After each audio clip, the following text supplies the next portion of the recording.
everyone. Welcome back to another week of Live with Rye Friends on Broadway. Round of applause.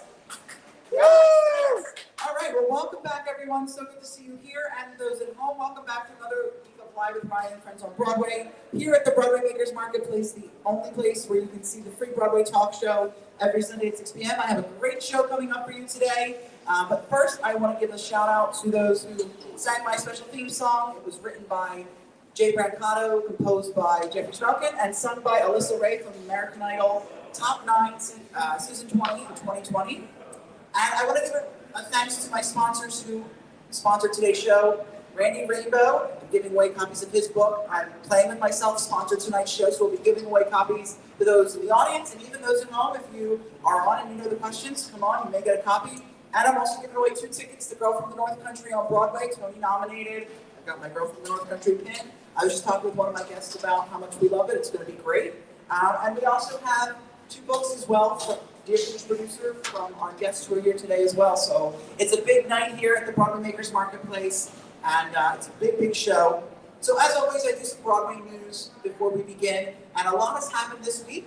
First, we had TEDx Broadway, which is, I'm sure you all heard of TED Talks. They do the Broadway one every year, and this year it was back. It was at New World Stages, and that was really exciting. I was so happy to have been, and it was the first time in 2 years. It was great to see everyone at Network, and there were some great speakers and learned a lot. And this week, as always, I kind of always wear pins of the shows that I've seen. This week I saw Funny Girl again. I happened to win the lottery with that one. Go to my Instagram to see more about that. And was in Philadelphia for Hairspray, so I saw the national tour of Hairspray as well. So it's been a great week of shows.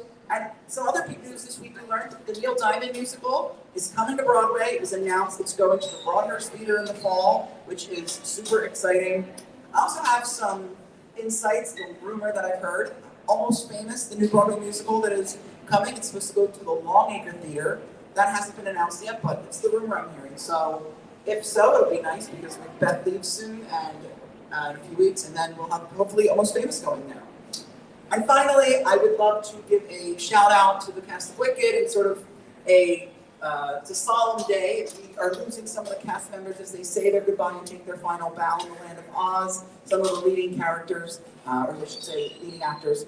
Lindsay Pierce, who's starring as Alphaba, she takes her final bow today, as well as Sam Gravitt, who stars as Fiero, Millie Diaz, who stars as Nessarose, Michael X. Martin, Dr. Gilliland, and Michael McCormick, who stars as The Wonderful Wizard of Oz. I said the other day, actually, to one of these actors that they'll forever go down in history as known as the actors that helped to reopen Broadway, because they were here when Broadway reopened, what is it now, almost 6-7 months ago. So sad to lose them, but we have a great new cast coming in, and I'm super excited for these new people.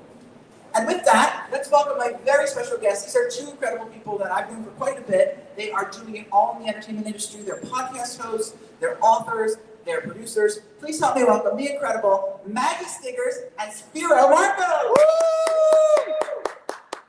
Hi, friends. Hey. Oh my God, hello. Thanks for having us. Oh, my pleasure. Thank you for being here. It's so great to see you all. And you know what's funny? Did you all know when you all got together that your initials are the same but backwards? I've been fascinated about this all week. Oh my God, well now that she's married. I'm there, yeah. Oh, okay. Yeah. I've been fascinated by this all week. I know it's so weird, but I'm like, I wonder if they would, because Never you're thought Never you're thought Anna and you're MS, and I just I was thinking about it all week. I know, super weird, but I was like, Thank you so much for sharing that with us. yeah, it's random. Never thought of it once. It was one of those things when I was doing my research this week. I thought, I mean, obviously your friends deciphered, but I thought, I wonder if they also realized too that they, had sort of shared the same initials just backwards. The more you know. Yeah. I'm full of useless shit. You know what? But thank you so much for being here. I'm so excited to talk with you all. It's been I've known you all for a few years, and it's nice to finally meet in person. Yes, we've known through just Instagram, Yeah. the art of social media. Yes. You look very much like your photo, just so you know. Well, thank you. I'm real. I'm definitely not a catfish. So thank you, and I thank you for all the support you've given me. I really appreciate that. I'm thrilled that anybody is watching on Instagram. I always feel like nobody is supporting, or you know how it can be on social media. You post stuff and you're always like, sometimes things land well, sometimes don't. So I appreciate Appreciate that. Not that the validation is needed, but appreciate it. No, and you know what? When you're creating stuff on your own, you really want other people to comment on your stuff and engage with you. So you have to give that same engagement back. You do, yes, you do. So how did both of you meet? And I love that, as I said, about both your initials are backwards. How did you both meet and come about to become sort of Nico Frank Productions? Maggie, do you want to take this one? Sure. So we actually met doing a musical theater class. Shout out to Bob Klein. Yeah, shout out to Bob Klein, casting director. Bob Klein. Yes, nicest casting director in the Sure, he's business. watching right now. He is. Hey, Bob, how are you? You look great. So yeah, we met in this class, and we really, I mean, not to toot our own horns, but we were the stars of the class in my mind. As we were told, we're just making that up. Oh no, I'm just kidding. Everyone was a star. But yeah, we just instantly kind of got along, and we had sort of similar just attitudes and humor, and then we started hanging out and realized that we had a lot of mutual friends, and then we started to be like, hey, let's start creating together. We were kind of in the boat of like tired of waiting around for other people to cast us in things, and we decided let's do it ourselves. Yeah, I mean, I think a big thing for us was the desire to do more comedy. I was being pegged as the more brooding bad guy in everything I did, or the stereotypical Hispanic in everything, which is fine by me. But we realized we wanted more comedy. We wanted more opportunities on the screen for comedy so that we can have footage for our reel, for our projects. So once we realized we had a similar mentality and a similar goal, we were like, we can work together. We have so many talented friends we can put into our own videos. Let's like put ourselves out there, because if people aren't going to do it for us, we got to do it for ourselves. Yes, you have to do. If I forget what that saying is, but you got to sort of build the bridge yourself. If it's not there, you got to. I love that. That's important. And where did the name Nico Frank come about for the production company? I do love that name. So we have to come up with so many names for. So when you start producing projects, you always have to come up with names for projects, for for titles for films, sketches, all that stuff. So we're always like brainstorming. Actually, the title for our book took so long. That's another name you have to come up with. But when we were coming up with names for our production company, we really started to think about what we're leaving, the things that we leave behind, the projects that we are creating for the future generations. And in that term, we both had our first nephews the same year. My nephew's name was Nico. Her nephew's name was Frank. When we said Nico Frank together, we was like, that's amazing. So then we not only made the name that way, but in our emblem, we put both our faces in it. And then we used Nico's laugh for the laughter in our video logo. Yeah. Amazing. The title I love card. that. Yeah. That is awesome.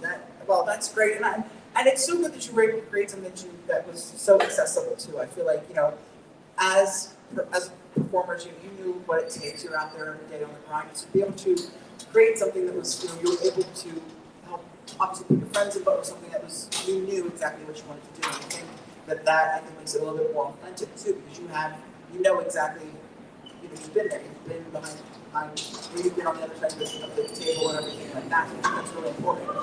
Yeah, and we also, just from being on so many sets ourselves individually for different projects, we knew what we wanted to avoid as well. We knew what the types of sets we wanted to create.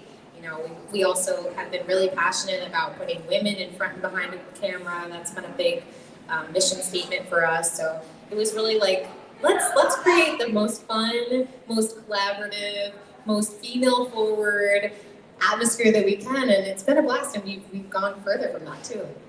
Yeah, that is so exciting. What was the first project that Nico Frank Productions produced? Oh, you don't know? You haven't heard? It's a trend sweeping the nation. It's called Nose Hat. What we did was we thought it would be really funny to make an infomercial for a hat that you wore to keep your nose warm, or as a fashion piece. So we literally bought miniature hats and made an entire video revolving around these little nose And hats. Spiro shot it. And I shot it. Yeah. Oh my gosh. Back when. And you edited it. Every You time. edited it. That is pretty amazing. Yeah, Wow. it's Nose hats. yeah, nose It's hat. actually quite funny, like That does sound pretty funny. in a bad way. You kind of laugh at it. I mean, that's fun. I mean, who would have thought then, years, I don't know when that was, but years later we sort of have our own nose hats now with these masks. There you go. So you were We were ahead of our You're ahead time. of the time, And now, do you find when you are creating your projects, are you editing and doing everything yourselves, or do you sort of outsource, or? At first, we did every single thing because we not only wanted to like learn, but we wanted to feel like we were a part of it. But what you start to realize is that when you're producing a lot of projects, that's so much work, so much time, so much effort that we didn't have. We were getting spread so thin that we had to outsource our editing. We found somebody to film for us that now has become a true collaborator with us, and now all we say is, do you want to work on something? And he's waiting at the door. So with his camera and his microphone, I mean, he's been amazing. Jordan Batista, shout out to Jordan. Super talented and giving person, yeah, just really great to collaborate with. And that's the thing that you learn when you start producing things is who you collaborate well with. Yeah, and that's really important that you know that and have that team, because you can't do everything yourself. You know, it's one of the things that I think we have to look at the hard way is or you just end up stretching yourself too thin, you know? I mean, from the start, we made sure we were producing a partnership. So it was like, we knew that alone it would be a challenge, but the things that we both have could carry us, you know, to writing a book, producing what we produced, and where we've been. So it's been amazing. We produced this short film with Victoria Clark. She directed it, and Spiro was like AC, AD. You were Graham. You were like costume work. We had a budget that didn't suit the 16-person crew that we needed. So our cinematographer needed an assistant, and we couldn't hire one. So I did the assistant. I was doing sound design. I was helping with costumes. I was, running to get food. I mean, we did have a costume designer, Corey Moreno, but it was just like we were just crazed. Yeah, just doing it yourself. Yeah, but when you have an opportunity, you have to. We had an opportunity to be with Victoria Clark. We were like, we'll do whatever it takes. And I mean, what was that like to have to work with Victoria Clark? You said she directed it. I mean, that was incredible. I mean, Maggie has studied with Victoria some voice, but when we approached her to direct a project, she never directed film before. She never directed a video at all. So at first she was like, I'm excited because I want to try. And then she ended up being so involved. She hand drew all the, what do you call that? The plot, the storyboard. Hand drew like 98 slides of a storyboard by Victoria Clark. We could probably make money off these slides. But literally the entire thing, like she was so invested with the, with the writer, with the guy who was going to film it.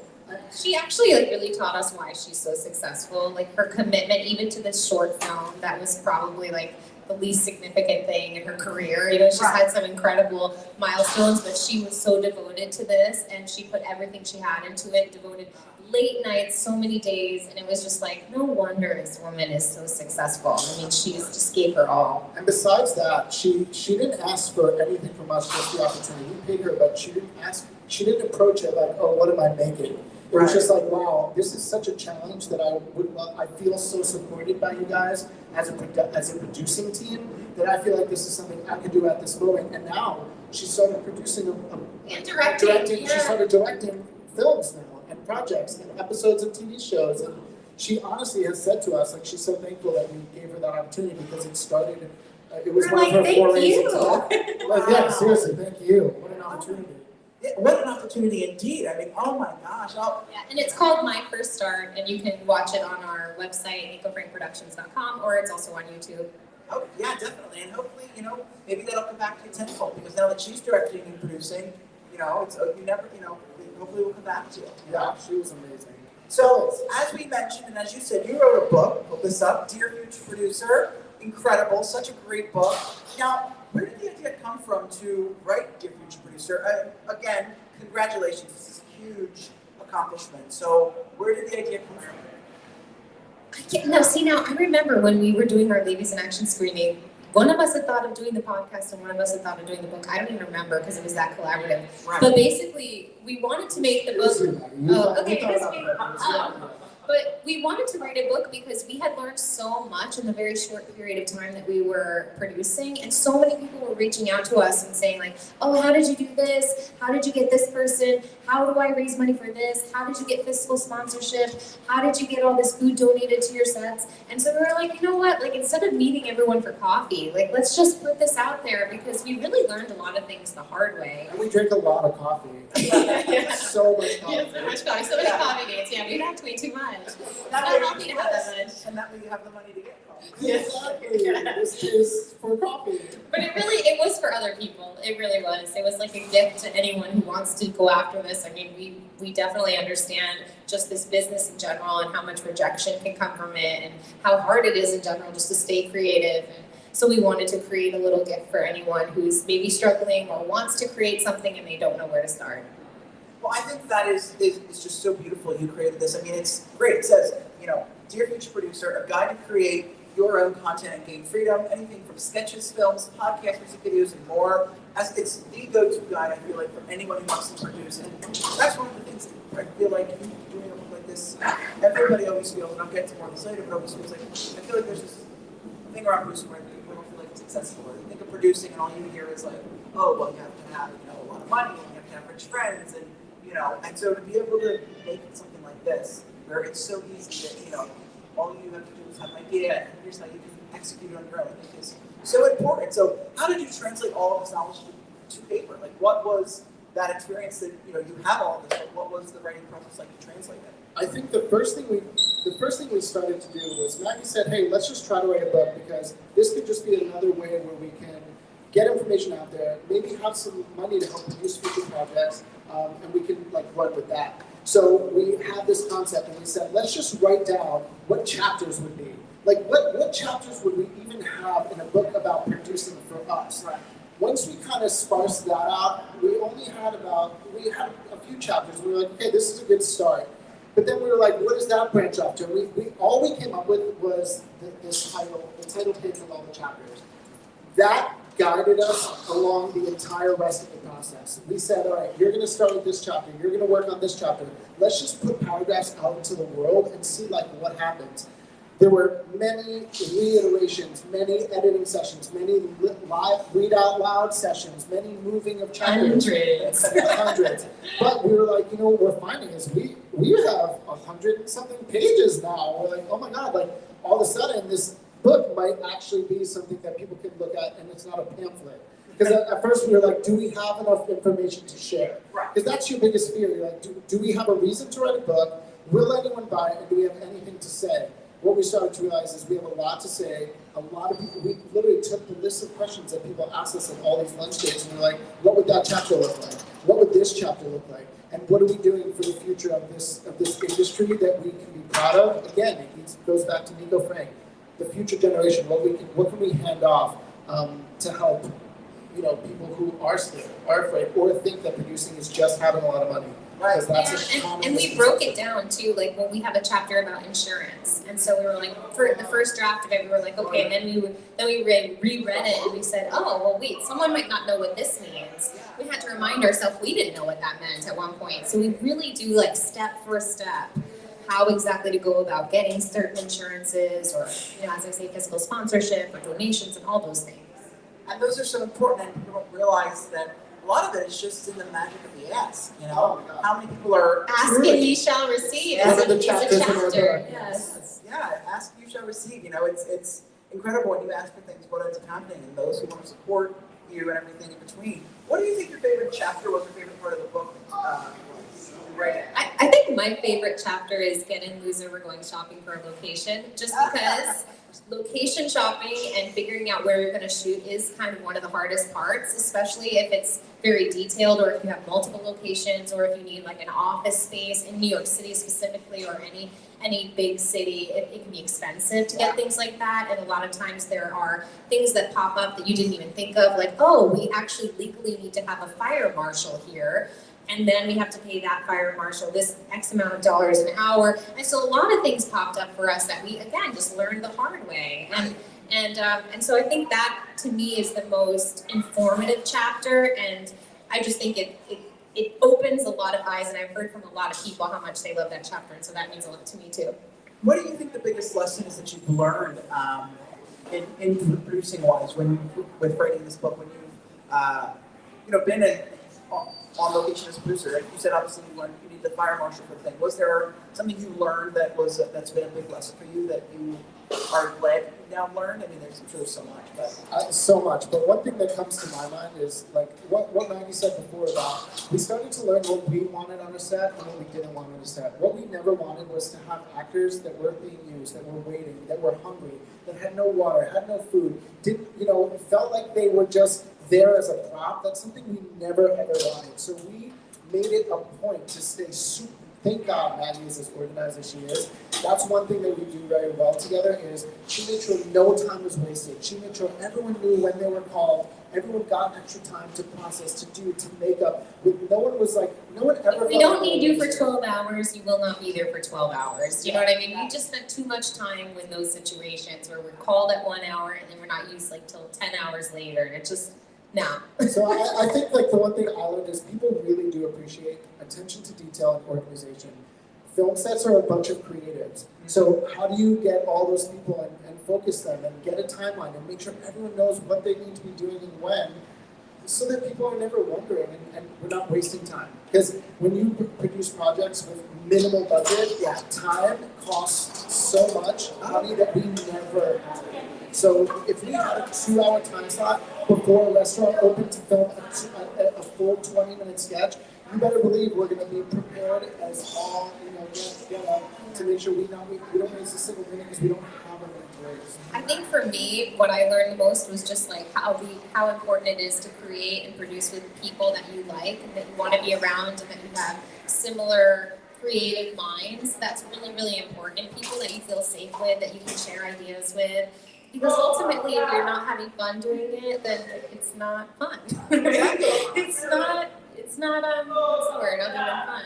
You know what I mean. Yeah, we talk a lot about finding your tribe, and I think that's something we knew from the start was that we needed to find our tribe, and we did. We found it in each other and in all the people we've collaborated with over the years.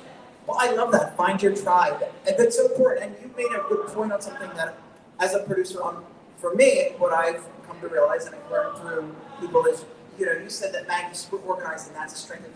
Align yourself with people that maybe you don't have a skill that somebody else does. I wish I had that type A super organizational end of stuff. I'm somebody that I'm scatterbrained, I'm all over the place. So when I do a project, who can I align myself with that I know that's going to be, let's say, super organized, or maybe has a graphic design skills that I don't have. I have strengths in this end, or you have strengths on that end. So I think finding your tribe and having people that you can trust that can help you in the places that maybe you as a person who are just going to do it on you're just going to do this on my own. But you don't have the skills that maybe the organizational skills is great. I could not have done any of the things that we did together without him. The amount of just being able to bounce ideas off of each other, and I'm so proud of what we've accomplished, even though it hasn't been very long. I'll always look back at the things we made with pride. Well, you should, because you've done really so much, and it's exciting. And I have to say, I think there's something that if a small, budget project that you work on can have people into this time and out, I think that there's something that can be taken away for these full budget films and TV shows. Now, I've never done it, but I have light experience from my years of being a casting assistant for extras casting.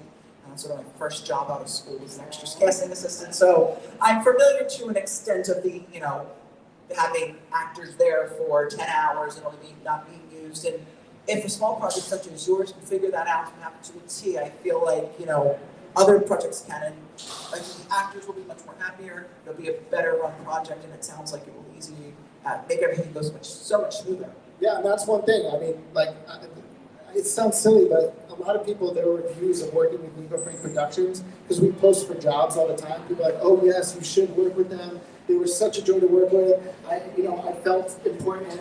That's why we do it. It means so much to us. Now, one of the things with producers we were mentioning earlier, I think, people hear producing, and especially in the theater, people think, oh, producing, money and cost, and you gotta be rich, and you have to have this, but for those, who want to produce their project, or even when you've started to produce projects, how do you go about, the funding or budgeting even, somebody wants to produce something and they don't, they don't have, they don't have their parents bankrolling and they don't, rich friends, but, they want to produce and create, which anyone can do.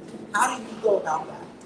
We've had to raise a lot of money, especially for projects that required more money. If we're doing a film and the budget is, $20,000 or something, we don't have $20,000 from our personal accounts to just give, and we wouldn't want to either. You don't get that back. Yeah. And never so, invest your own money. Right, and well, to an extent, we'll, as producers, we'll put in some money sometimes, but it's also important to reach out to your network, and that's actually part of the chapter Ask and You Shall Receive. We were really surprised at the amount of people that were willing and more than willing, excited to give money to our projects. And I think it actually does sort of spearhead the mission behind it too. We're gonna have the writer and the director be someone from the LGBTQ plus community. And so that's really exciting for people. And it also helps with food donations or just location donations. When you have a mission behind it, it becomes much easier to get people involved, excited to get involved. And then you're excited too. But it does involve raising money. It does involve asking awkward questions at first, and you just have to get used to it and not be afraid. You're going to get some no's, but you're going to get occasional yeses, and then it all works out. And you'll be surprised, I think, at the yeses you receive from the people that you don't realize. And one of the things I've learned is that you don't realize how many people actually are out there that want to, give their money to support the arts, and who want to, in any aspect, whether it's on a large scale like the Broadway musical, but even if it's something small, they want to help. And, you never know who you know, or ask, as you said, ask and you shall receive. Yeah, exactly. Yeah. Well, let's do a trivia question. And definitely, and this is going to be giving away one of these Brandy Rainbow's Playing with Myself book. Now, I have to say, and I'm not just saying this because they sponsor this. I've read this book. I would probably read it again, front to back.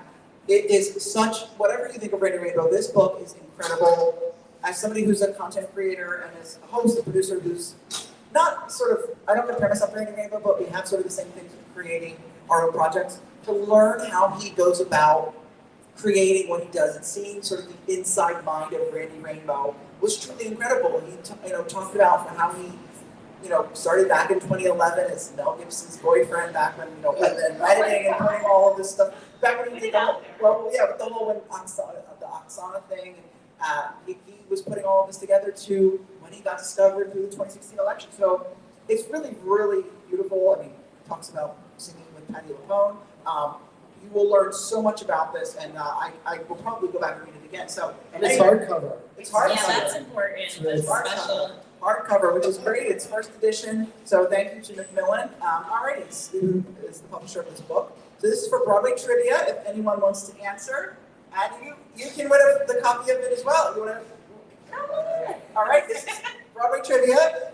Alrighty, you're welcome. Whoever gets this correctly. This is which musical was based on the life of Annie Oakley? Oh, amazing. Nope. Annie Oakley. Can I answer it? Of course. It's Annie Get Your Gun. Yeah. Annie, get your gun. Yes, it is. Here you go. Oh, my God. It's for you. You're gonna win. I have to look like most folks and get your gun, but you'll be surprised in my time of doing this. I've asked some pretty simple questions of people, and I don't hold people, but I'm like, You guys didn't know that? Maybe get your gun? No, but I ask people, and I'm like, oh, this is gonna be so simple, and people are just like, crickets. So I had to start doing multiple choice, which is fine. So I found these questions today, and I thought, well, some of these seem simple, but some don't. So congratulations. Yes, so much. I know a lot of Broadway trivia, so okay. It would have been hard to stump me. Well, that's good to know. Every year, you'll really enjoy that book, and congratulations. Amazing. So you guys are also the hosts of the Cool Kids Table podcast. It's a part of Radio Free Brooklyn. What I love about this is it's focused on kindness in the entertainment business. Boy, do we need more of that. Love that. So how did the Cool Kids Table podcast come about? And tell me a little bit about this Radio Free Brooklyn. That's really neat as well. So the Cool Kids Table came about mainly with my obsession with podcasts. I started listening to The Armchair Expert with Dax Shepard, and I was obsessed with the way he just was so real and raw with these actors. And when we approached maybe doing it, we were like, we know so many people, there's so many people we can talk to and get on the show, let's just see who we can ask. And we started to ask people and found there were a lot of people out there that but a main focus of ours was, like we said, kindness, because again, we like working with people that like working with us, obviously. We also liked working with people who were kind and generous and humble, and we found that we wanted to celebrate the artists that got to where they did by being just humble and patient and working hard, rather than some people who either get some things handed to them, no offense to them, or are kind of rude or have a reputation. So we just wanted to celebrate some of the unheard voices and unspoken heroes of Broadway and beyond, and do it through a fun talk show at Radio Free Brooklyn, which Maggie, you can talk about. Yeah, Radio Free Brooklyn is a nonprofit organization in Brooklyn, and it caters to people that have radio shows, podcasts. They actually are doing some TV stuff as well, some local TV stuff, and they're really all about supporting the artists, and they created a home for us, and it's a beautiful community over there, and they host, they're home of like 300 podcasts or something, and they have beautiful equipment, so you go and you can use their studios. Of course, during COVID, it changed to virtual, and that was a whole nother thing, a whole nother learning curve. But another thing I'll say about podcasts is just like it gives you another opportunity to meet people that you maybe haven't worked with. Yeah. I mean, we had the chance to talk to so many people that I had never met, some you had never met, and to be able to speak with them, we always learned something. And so it was another opportunity to not only learn for ourselves, but to open up our network. Yeah, totally. And one thing I just want to say, the other aspect is like make it fun. We wanted to make it fun and light and make people laugh. So it wasn't just about getting to know someone. It was about getting to know someone, but also like playing fun games with them and like making them feel like silly and cool with us. And that was like also super fun to like laugh at some of the amazing guests we've had on that podcast, which is the list goes on and on and on. It's been great. Well, that's what it's all about. Everyone just wants to feel, like fun and welcomed and like they matter. And so that's really important. Now, when you before the pandemic, would you have the guests come out to the studio and you record in person with the guests? Yeah. Yeah, so the Radio Free Brooklyn runs a 24/7 a radio station, not 24/7. So would they would then upload it then after you recorded it, or? So they would not only upload it to their podcast network that they have on there, but it gave us a chance to use this professional equipment, edit our own podcast, and then we send it to their network and they post it. And then we also uploaded on Spotify and Apple Music and all the things, anywhere you listen. Yeah. Yeah, and I love it's a fun theme song too. I heard the theme Yeah, song. we did get a custom theme song for that. It was super fun to do too. Again, we just asked friends. We literally just asked our friends, can you make a theme song for us? They said absolutely, and that's what we got. So it was amazing. Well, and your theme song too, Maggie, for your podcast that you have is really good. Yeah, it's so good. Yeah. Now, is there another season coming on the Cool Kids Table? Is it Not as of now. So basically, I pivoted to doing my own podcast, and he's been helping me a little bit with that as well. And I just kind of pivoted the thing. The theme of my podcast is more about how no matter where you are in your career, it's only the beginning. So even if you have accomplished a lot, you're still only at the beginning of where you could go, or maybe you're just starting out. And so it's more, I try to keep it very inspirational to artists who are maybe feeling discouraged or just got to New York City or any city and they want to be an artist and they just need to hear some type of inspirational story to get them going for the day. Well, and you've had some really great guests as well. I mean, I was listening today. You had Antonella Barba, who My best friend. Yes, yeah. Well, and I was listening to it, freaking out because I was. Antonella, are you listening, babe? No, she's on. I was an American Idol fiend. Oh, okay. And I knew, like, if you were in like the top 24, like, to this day, would recognize your name. And so, I remember when she was on it and stuff like that. So I was like. I haven't heard that name in a minute. Did you know everything that happened to her? Were you aware? Well, yes, I remember, and so now, but I didn't realize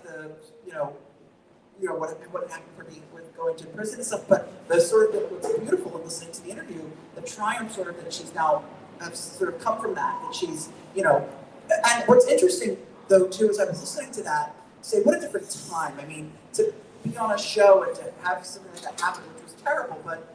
To her be so criticized, and they say that was watching her eliminated, but the country was in such a weird place. I feel like at that time. Nowadays, I mean, Yeah, Like, she was the most Google search person in the nation, like over Britney Spears, and Britney Spears had just shaved her head. Yes. Like she was number one. Like And it was Nicole crazy. Smith. Yeah.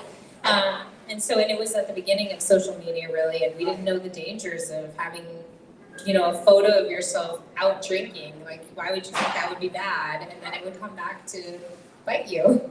Well, yeah, and well, nowadays even more. It's like now, but it's something like that, which I remember hearing about. I remember being, they dressed it on the show. I just think it was so unfairly done. So it was so good to hear her voice and to hear her. It's like, Oh, I'm so glad you like that. oh, I loved it. And then, as I was listening to find out you guys were best friends and still are best friends, I was like, this is amazing. She's amazing. I love She's her. such a sweet person, and she's really open about her mistakes that she's made and learning from them. And I think in the next couple of years, we're going to hear a lot from her in regards to helping other women who might be making the same mistake and, trying to steer them away. And she has a book coming out and, new music. And so, I'm really proud of her.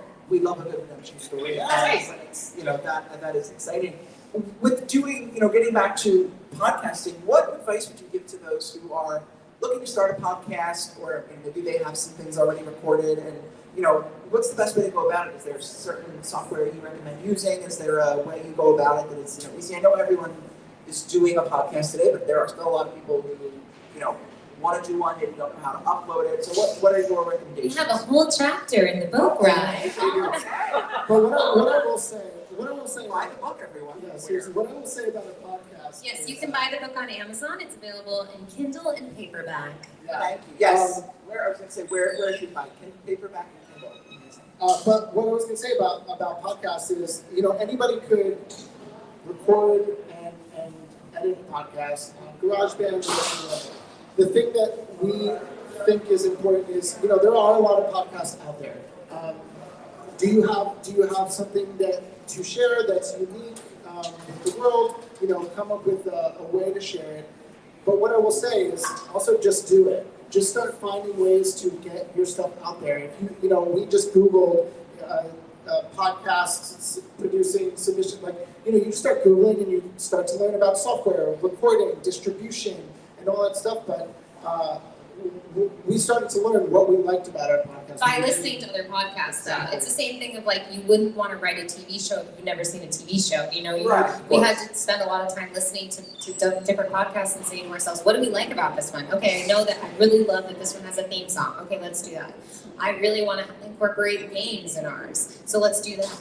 And so it was a lot of spending a lot of time researching and making sure that the sound quality was good. That was really important to us. I'm a voiceover artist, and so I knew how much that would kill me if the sound was bad. And so that was, and you as well. It was just that was a priority. Which was also hard because come pandemic, all of a sudden shows up. We don't get our beautiful Brooklyn studio anymore. We have nowhere to bring people. I'm in Michigan, she's in Lake Placid and in Atlanta and in New York City and all over. So how do we continue to do this?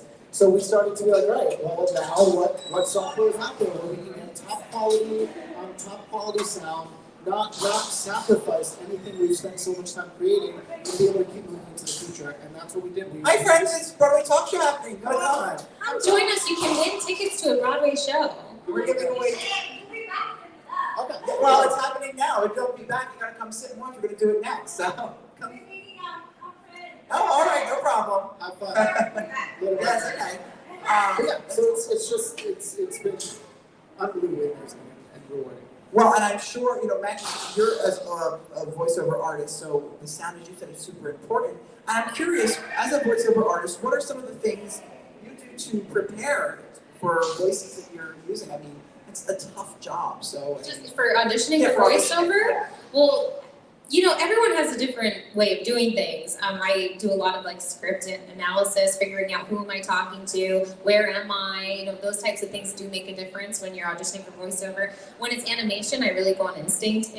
If it's a small penguin that I'm playing the role of, I'll go on Google and find small, cute animated penguin. I'll look at the photo and then whatever comes to mind, just I run on instincts. I do a lot of character voices and things. So though I really like doing things like that because it's just fun and I don't think too hard about it. But there is a lot of just like voiceover, just like TV or theater or any of those things. There is training involved. Of course. Well, that's good to know. Yeah, training is very important.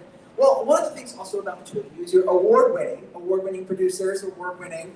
And what are some of the, on that topic of awards, because one of the things I'm learning, and I don't know if others know, there's a lot of awards out there that you can self-submit yourself for. It's not, you don't have to, it's not like the Grammys or anything. You don't have to be this, you can submit for anything. So what are some awards that independent creatives can submit to, and what are some that you recommend? A great resource for that, if you have any content you've created, is a website called Film Freeway.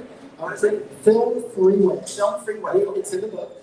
But Film Freeway, it's pretty much a database of different film festivals that are taking submissions, and you can sort it by theme, you can filter by theme, by location, by cost, by whatever, and you're able to just self-submit your film. Like it has Sundance on there from like the most honky-tonk independent film festival. You could fill a huge range of festivals, but yeah, that's a great resource. And we knew we wanted to start seeing if we got any response from any of these festivals. So the first one we did, we just did a really small festival, and then we started to think bigger and bigger and bigger. And it really was, ended up being in some pretty big festivals and winning some awards. So it was a great outlet. I think 24 film festivals. Oh my gosh, 20, wow. And is the Film Freeway, is that just for films, or what if there's creators who have like the podcasts? They do podcasts as well, sketches, music videos, yeah. Okay, wow, that is incredible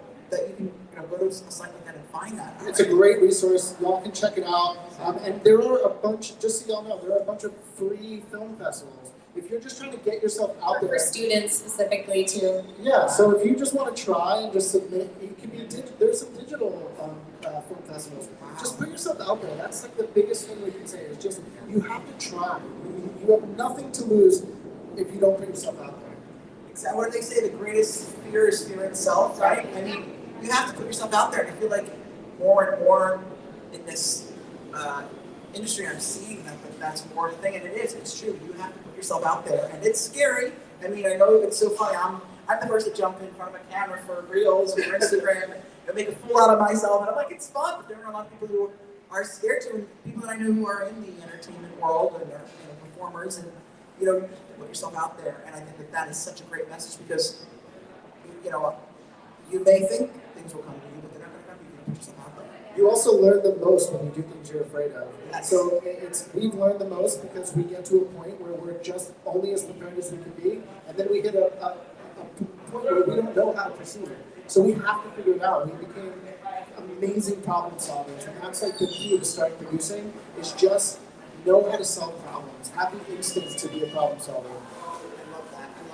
Well, let's do another trivia question in the audience playing as well. So if you know your Broadway trivia, you can answer as well. This is, I think, going to not be a stump one, but this is a good one. Again, this is for another copy of Brandy Rainbow's book, Playing with Myself, a hard copy of Brandy Rainbow's new book, Playing with Myself. This is for our copy. We're giving away Broadway tickets.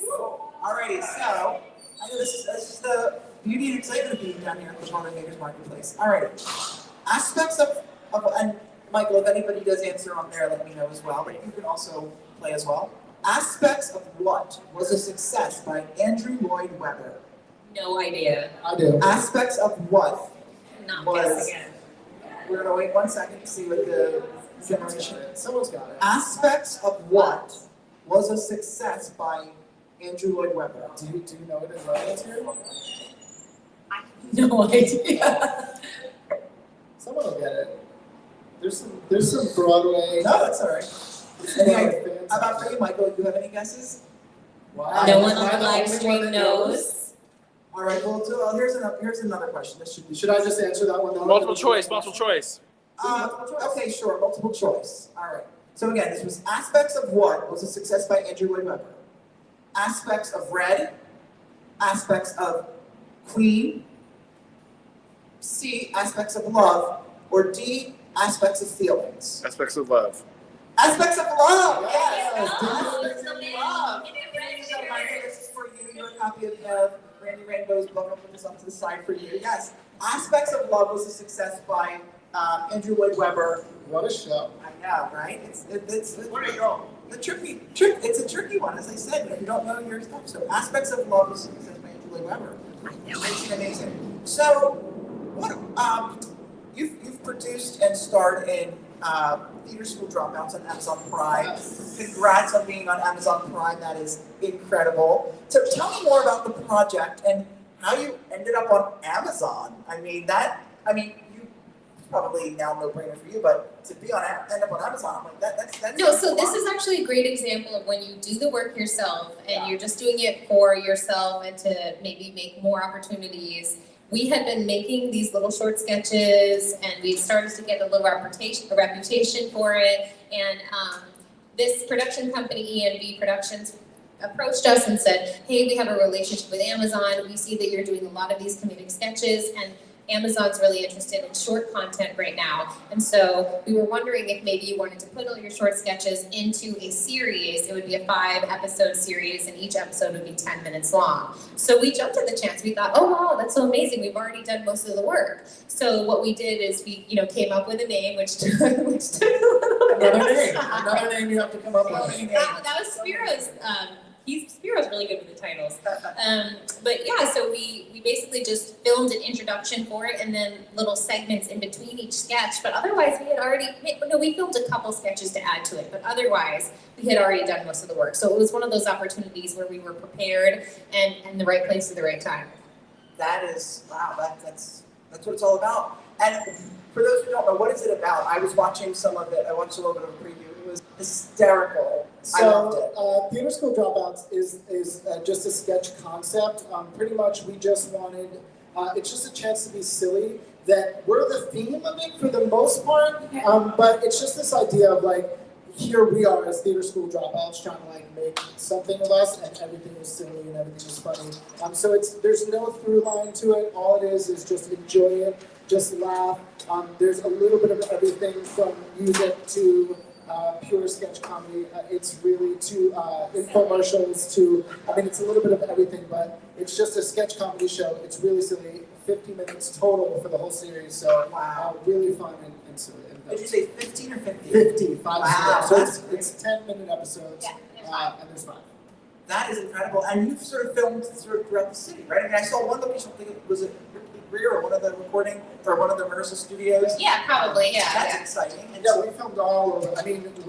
Like Maggie said about locations, obviously we definitely take advantage of who we know and who we know, so we've gotten a lot of locations that way. Mighty Lucky Studio is a production studio and photography studio that's helped us out a lot as well. They've donated space to us, let us use their photo studio, so they were people that helped a lot, but yeah. They're also one of the most beautiful studios in the Lower East Side. Yeah. So if anybody needs a space for photography or for film, Mighty Lucky Studio, they're on Instagram. Totally worth it. Studio. They really helped us out in the beginning, and They were producers, they were co-producers with us as well, yeah. we produced a music video with them. It's not in Theater School Dropouts, but it's a beautiful music video. So that's the thing. It's just about collaborating. Like with Mighty Lucky Studio, we didn't know if they'd want to produce a music video with us. We just asked, hey, like we have this amazing project with this amazing artist. This is the song. Would you have any interest? And they're like, yeah. Funded the whole thing. Yeah, That's incredible. Yeah. Wow, you never know. Getting questions about the book again, about what the title is and where you can get it. Oh, So amazing. Sure, so the title is Dear Future Producer, and it's available on Amazon. You can get it in Kindle and in paperback. Dear future producer, yeah. And please definitely, I recommend you getting it if you're curious about producing, if you're aspiring producer yourself. These books, are written by people who know what they're talking about and know everything in between. I was starting to read some of it earlier. It's incredible. So definitely pick up a copy for yourself. That's exciting. And don't be overwhelmed. There are photos in there, so it can be a picture book too if you really want that investment. So. And I feel like with this, you also you don't have to read it all at once. You read a little bit, probably Yeah. pursue maybe what the chapter's talking about. Go back like a handbook. Yeah, that's what we wanted. We didn't want it to be something that you had to read all the way through. We made it as a reference to. And there's practice examples in it too. It's like, okay, here's an exercise, here's some homework you can do. Go do it, come back. Wow. So it's super easy to just pick up. It's on sale right now. You literally can just pick up. We put pro tips in here, and everything is chaptered and explains it all. And it's a beautiful, beautiful cover, beautiful book. I love the teal and the greenish teal and the writing. It's beautiful. The cover is smooth, it feels really a nice soft. paperback. To your Nice touch. paperback. You know what I wanted to ask you when you film, when you do a lot of these filming, you obviously have to get a camera and camera. Now I think you mentioned that you 18 and stuff, but do you you know, when you film something, do you do it yourself? Do you have a recommendation where people can go to get a camera? I mean, if they're doing like a, you know, if they want to film a little sketch to show themselves, right? Well, I think it's about finding your tribe, like we had talked about before. So we had worked with this fantastic guy, Jordan Matisse. He had done a couple things with us, and we just realized, gosh, we work really well together. Let's keep trying to make things together. And we've worked with other cinematographers before as well. But it's nice that we always have people that we can go back to and be like, hey, you know, this is what it is. You're gonna know what it is. It's us. We know you. Also, for bigger projects, you want to use like a much nicer camera. For my first start, we wanted a red camera. We knew we did, but we were like, how do we afford this? We have no idea. But for 2 different projects, just from putting ourselves out there and asking the right people, were so generous. And someone had donated. They're like, hey, I will come. I will film it for you with my red camera. I'll bring an assistant. I'll bring a slide track. I'll bring everything you need. I'm so excited to work with you guys. Like, that's what You never know. It's just, if you don't put yourself out there, you never know who's willing. People want to collaborate. That's the thing. We're all creatives. We're all artists. We started to learn that people want a space to create. They just need to be given the space. So here you go. Like, here's your space. We gave so many people opportunities to make people laugh, make people cry, sing, you know, and it's been so rewarding for us. And we're so thankful to please, like, you know, don't be scared. Just pick it up, check it out. And Don't be scared. And support creative, support, you know, artists. It's so important, and I'm so happy that you all wrote this and you came to talk about it. Thank you. Before we wrap up, let's do another trivia question. This is for 2 tickets to Girl from the North Country on Broadway. Spiro and I, as mentioned, you know, when I started the show, I was chatting with one of the guests, and I was Spiro about our love for Girl from the North Country, who I thought I was a big fan. Spiro loves this show. He's seen it in, what did you say, in the West End? started in London at the Public.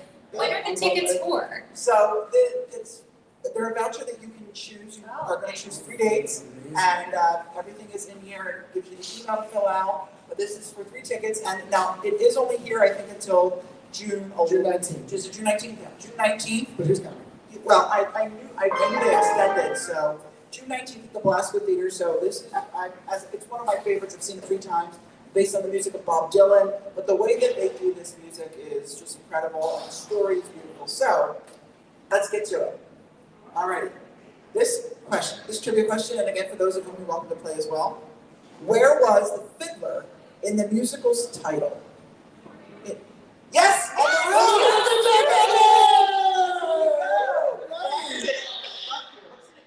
Calder. Congratulations, Calder. You're welcome. Yes. Wow. Can we have the full question? What'd you say? Can we have the full question? That was the full question. Okay, great. Where was the fiddler in the musical's title? Was the question. On the roof. Got it correctly. It was on the roof. Wow. And someone knows theater. Well, and when I found that, I thought, well, he seems like on the roof, right? Like you said it so assuringly, and I thought people may not be like, where is? Yes, on the roof. So I love that. That's amazing. You know, Enjoy that, sir. Oh, you're so lucky. amazing. Well, that's going to be great. And yeah, you'll see right in there is the paper, all the information. There's an email for you to email and select 3 dates. And definitely see before it closes. Well, once again, this is Maggie Stiggers and Spiro Marcos, dear future producer. Before we wrap, is there anything that I didn't get to touch on that you would like to talk about? Any upcoming projects? Any advice or parting words for our friends? Just believe in yourself, you know? Like, this can be a really hard business, and just keep faith in yourself and don't give up and go after your dreams. Also, just the idea that if it's not there for you, you can make it for yourself. The name of the series again. Don't be afraid. Just go for it. Just try. You have nothing to lose. Nothing to lose. And the name of this, the name of this series was out on Amazon? Yep. The name of the series on Amazon was Theater School Dropouts. Theater School Dropouts. And if you need if you can't remember that, think of Beauty School Dropout. There you go. It's There's Theater that School shiny Dropout. Yeah. It's always there's some kid reference, but yeah, I gotta do it some way. But you're not here to hear me sing, that's why I don't sing. But yes, there's Theater School Dropouts on Amazon, as well as Amazon Dear Future Producer, hard copy on Amazon or on Kindle, and make sure you check out NicoFrankProductions.com. Yeah, you can find us both on Instagram, Maggie Stiggers Spiro SPIROMG on Instagram. We also have an Instagram for Nico Frank Productions and the website. check us out, check out our content on YouTube, on our website, and just please keep creating, y'all. Please. Well, thank you so much, Maggie and Spiro. And of course, thank you to our sponsors tonight's show, Randy Rainbow's Playing With Myself. Again, go read this book. It is incredible. I learned so much. Thank you so much. And to Girl from the North Country as well for providing those tickets. Yeah, I thank have you. no show next week because of a holiday, but the following week, so happy Memorial Day, early Memorial Day weekend to all of you. The following week, June 5th, we have the incredible Alyssa Scarpacci. You've seen her in Miss Doubtfire on Broadway. She'll be here. She's so fierce. She is so fierce. She'll be here performing a song of her album, which is incredible. We're giving away copies of her album as well. So yes, mark your calendars. Come on down. It's going to be great. And then the following week on June 12th, which is Tony Awards, we have the incredible Fergie Philippe from Hamilton, and he's going to be singing an incredible song and talking about his career. And we're doing something special for Tony's Awards. Can I mention it? Yep, Michael? yep. It's not final. We are doing something here at the Broadway Makers Marketplace, so follow the Broadway Makers Marketplace. I believe it's a ticketed event, and part of that event is you come here, we'll watch the Tony Awards, you get gift bags, you get swags, you get food provided, and you come here from, I think it's going to be from like 6 to 10, 6 to 11, to watch the Tony Awards So with fun. Broadway fans, with Broadway things like you're surrounded here in the Broadway Makers Marketplace. Who knows, we may also have some other celebrities, Broadway people pop by, pop-up performances, there's going to be the red carpet. So my show will be at 6, we have Fergie. It's going to be great. I implore you, as I said, follow Broadway Makers Marketplace on Instagram. They'll be posting about it as well. And everyone, have a great night. Thank you so much for watching, for tuning in, for coming to Live with Rye Friends on Broadway, the only free Broadway talk show here in the heart of Midtown. Thank you so much, everyone. Have a great week.